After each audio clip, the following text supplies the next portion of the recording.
ഭീകരാക്രമണത്തിന്റെ പശ്ചാത്തലത്തിൽ സൗദി സന്ദർശനം വെട്ടിച്ചുരുക്കി പ്രധാനമന്ത്രി നരേന്ദ്രമോദി ഇന്ത്യയിലെത്തി. കഴിഞ്ഞ ദിവസം വൈകുന്നേരത്തോടെയാണ് രാജ്യത്തെ ഞെട്ടിച്ച ജമ്മു കാശ്മീരിലെ പഹൽഗ്രാമിൽ ഭീകരാക്രമണമുണ്ടായത്. നിലവിൽ കൊല്ലപ്പെട്ടവരുടെ എണ്ണം വർദ്ധിക്കുന്നുമുണ്ട്.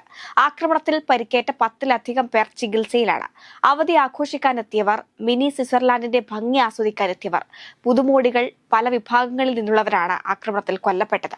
കൊച്ചി ഇടപ്പള്ളി സ്വദേശി രാമചന്ദ്രനും ആക്രമണത്തിൽ കൊല്ലപ്പെട്ടിട്ടുണ്ട്.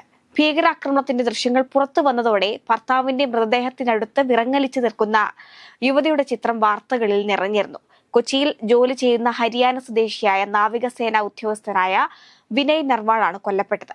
ജമ്മുവിലെ ഭീകരാക്രമണത്തിൽ അപലപിച്ച് ഇന്ത്യക്ക് പിന്തുണയുമായി ലോക നേതാക്കൾ രംഗത്ത് വന്നു. അമേരിക്കയുടെ എല്ലാ പിന്തുണയും ഉണ്ടാകുമെന്ന് US പ്രസിഡന്റ് ഡൊണാൾഡ് ട്രംപ് പറഞ്ഞു. 2000-ന് ശേഷം സാധാരണക്കാർക്ക് നേരെ പലവട്ടം കാശ്മീരിൽ ആക്രമണം ഉണ്ടായിട്ടുണ്ടെങ്കിലും വിനോദസഞ്ചാരികളെ ലക്ഷ്യം വെച്ച് ഇത്തരമൊരു ആക്രമണം അടുത്തൊന്നും ഉണ്ടായിട്ടില്ല.